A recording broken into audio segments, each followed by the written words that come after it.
Tirurangadi today news അപ്ഡേറ്റിലേക്ക് സ്വാഗതം.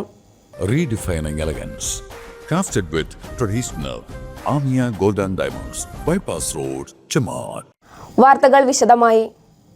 നിർധനരായ രോഗികളെ സഹായിക്കുവാൻ കാരുണ്യത്തിന്റെ ചൂടാറ ചായ വിളമ്പിയ അധ്യാപക വിദ്യാർത്ഥികളുടെ ചായമക്കാനി ശ്രദ്ധേയമായി. Tirurangadi SSMO institute of teacher എഡ്യൂക്കേഷനിലെ അധ്യാപക വിദ്യാർത്ഥികളാണ് അവർ തയ്യാറാക്കിയ 100ഓളം പലഹാരങ്ങളും ചായയും വിളമ്പി കാരുണ്യ പ്രവർത്തനത്തിന് മാതൃകയായത്.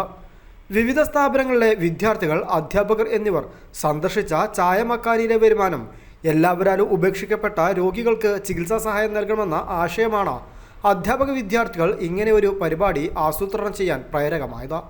ചായമക്കാനിയുടെ ഉദ്ഘാടനം IT മാനേജർ MK ഭാവ നിർവഹിച്ചു. Tirurangadi Muslim orphanage committee treasurer CH Muhammad Haji, administrative officer L Kunhammad master, principal Shanavas Paravannur, Haneefa KT, C Moosakutty, Munavvira, Haneefa T, OP Raihanath, CH Ashiq, Irfana തുടങ്ങിയവർ ചടങ്ങിൽ സംബന്ധിച്ചു. News bureau, Tirurangadi.